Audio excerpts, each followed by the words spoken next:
Koma habari. Malawi si makala chete. Aye.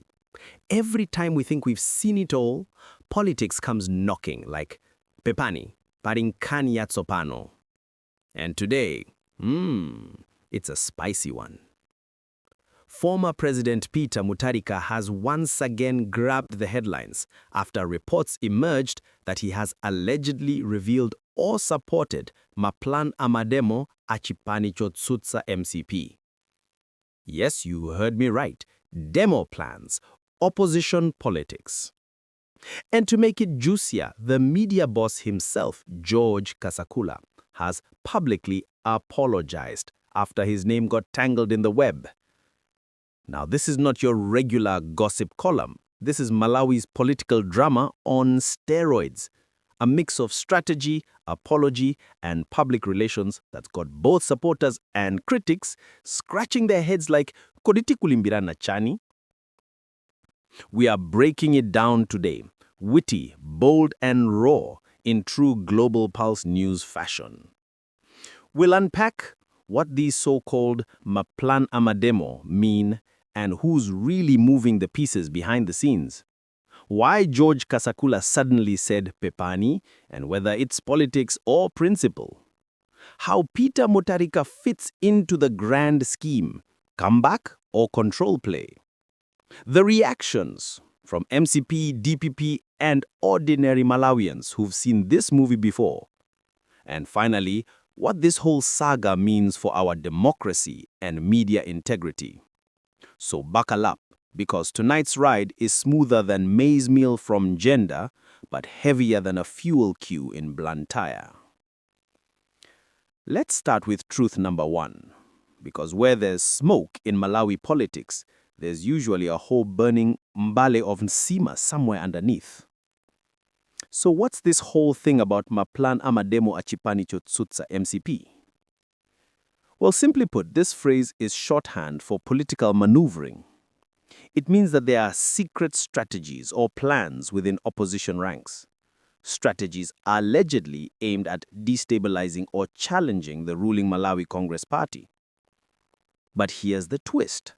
According to whispers in political corridors, some of those plans are not entirely homegrown. Some sources claim that certain influential figures, even outside the immediate opposition, have been kulura or revealing these plans to stir the pot.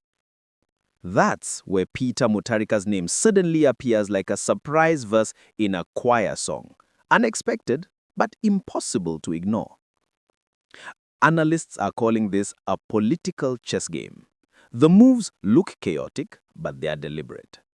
It's all about positioning, rebuilding influence, and sending a reminder that DPP sigonapo. Now, let's decode this. Malawi's opposition landscape has been restless. After MCP retained power, several opposition parties, including DPP and UTM, have been searching for ways to stay relevant. Protests, or Amademo, are one of the most visible tools to show dissatisfaction.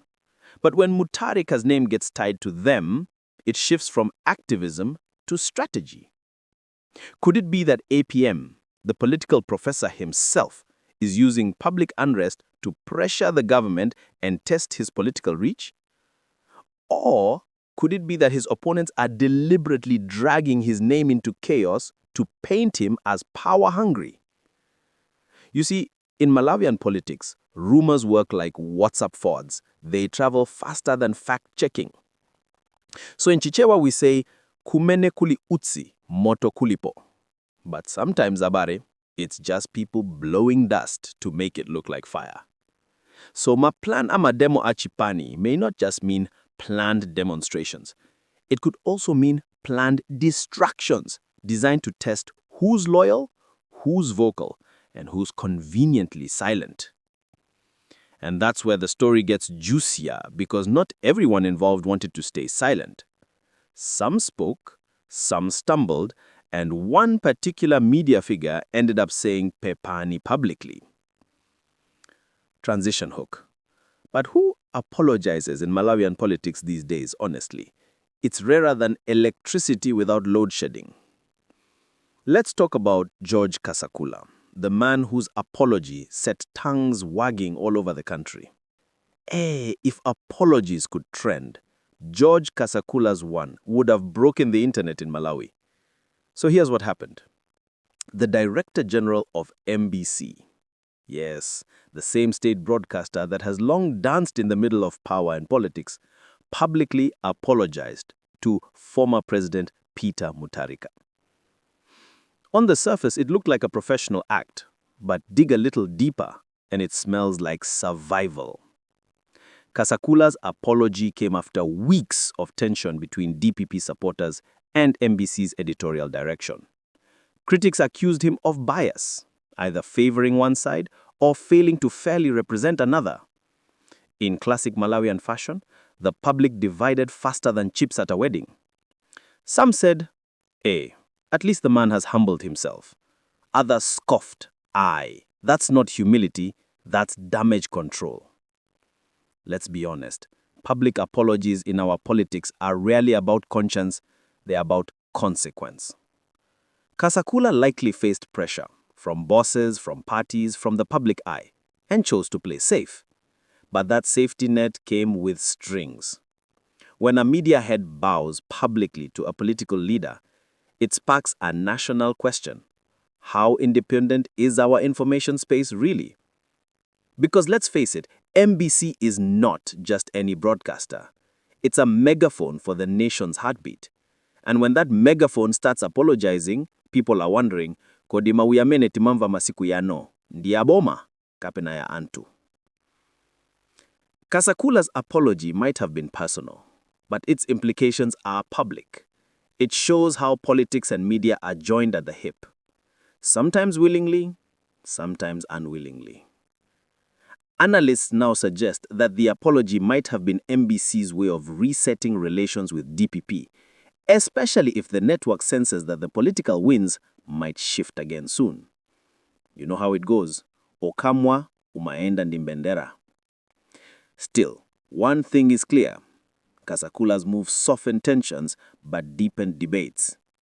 People are now asking for accountability, transparency, and fair representation because abare, pariba democracy, popina media ya ulera. Transition hook. But Kasakula's apology was just one chapter. The real protagonist, Peter Mutharika, was quietly watching all this unfold, and what he does next might decide whether this is a political comeback or a controlled demolition. Let's unpack that in truth number 3.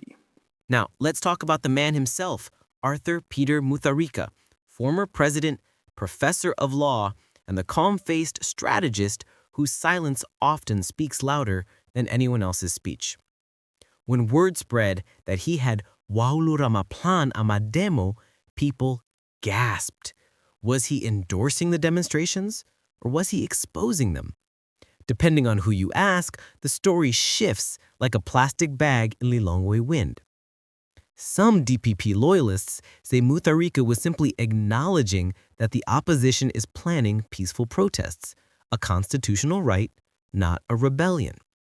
But MCP supporters argue that he's stoking unrest to paint the current government as weak. Classic political framing.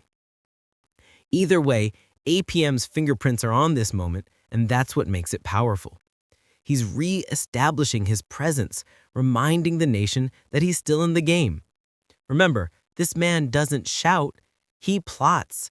A professor doesn't fight with fists, as one analyst joked, he fights with footnotes. His re-entry into national headlines isn't accidental.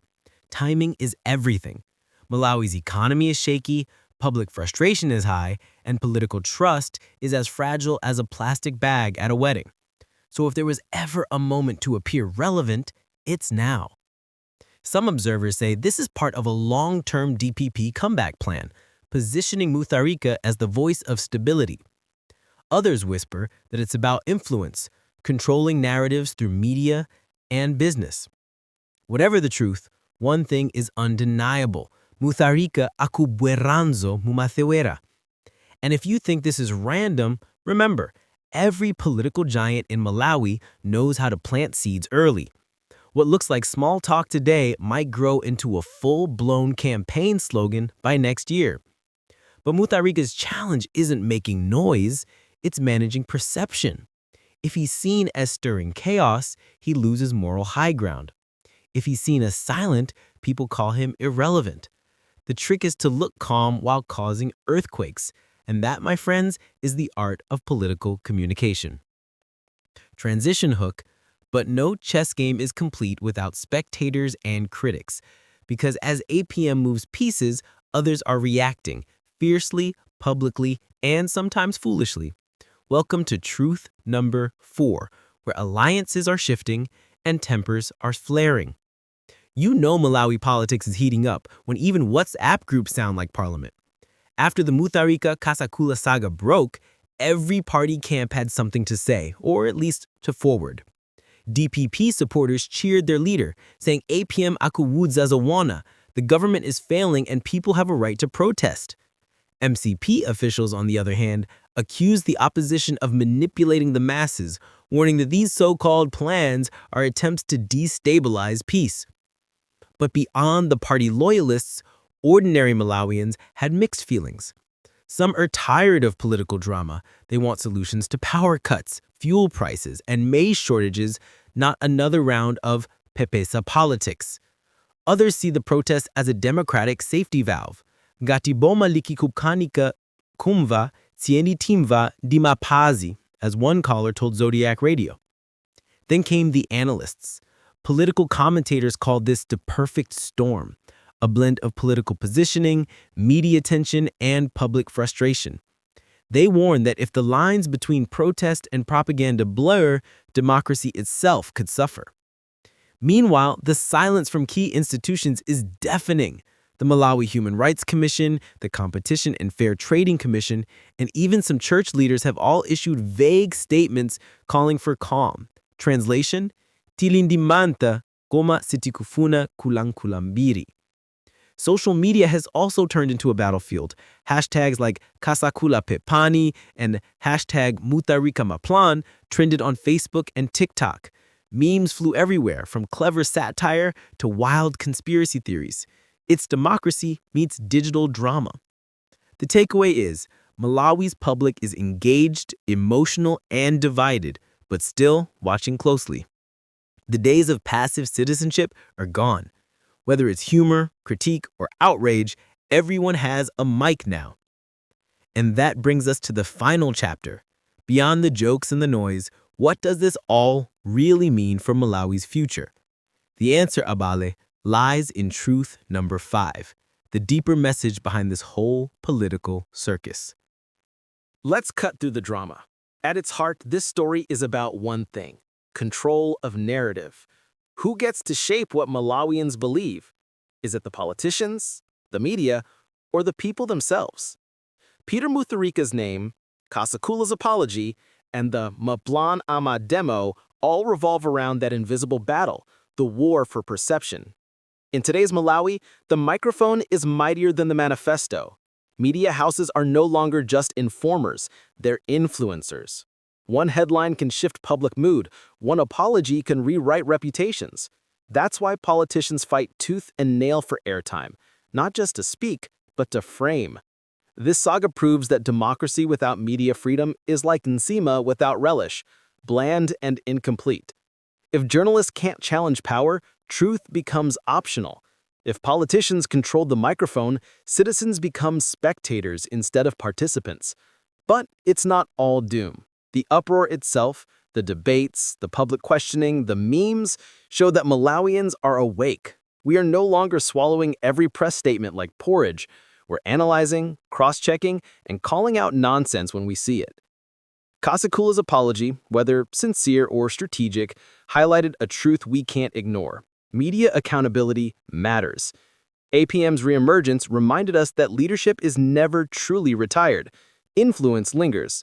And the Maplan talk reminded us that democracy is noisy, messy, and fragile, but it's alive. So what's next? We'll see more apologies, more alliances, more zokambirana maboma ndimakichini. But what we, the people, must do is simple. Stay alert, stay skeptical, and stay vocal. Because as the elders say, Gombe yonwe masokoneza madzi, die moyo yamba. Those who stir trouble often get first access, and we can't afford to let truth drown in that pool. And that's where we wrap it up, with lessons, laughter, and a reminder that in Malawi's politics, today's apology is tomorrow's headline. So Abaleanga, what a ride! From Maplan Amademo to Kasakula's pepani to Mutharika's strategic silence, it's clear that Malawi's political stage is never short of drama or wit. But here's the deeper message. We can't let entertainment overshadow enlightenment. Every time politicians spar, there's something real underneath. Power, accountability, and the fight for control over who tells the story. Here at Global Pulse News, we believe in slicing through that noise with clarity, wit, and a little bit of Chichewa honesty. Because if you can't laugh and learn at the same time, are you even paying attention? So what do you think? Was Mutharika's name dragged unfairly, or is he really playing chess behind the scenes? Did Kasakula apologize out of integrity or pressure? And most importantly, do you think Malawi's democracy is getting stronger or shakier with these kinds of power plays? Drop your thoughts below, use your brain, not just your emotions. The best comment gets pinned in our next video. And hey, if you're still here, hit subscribe, tap like, and share this with your friends. Because here at Global Pulse News, we don't just report headlines. Dimaziko landimano. Stay smart, stay woke, and as we always say, musikale galo on my headline, kalinam gango lanzeru. Until next time, this is your host signing off. Muli bueno Malawi.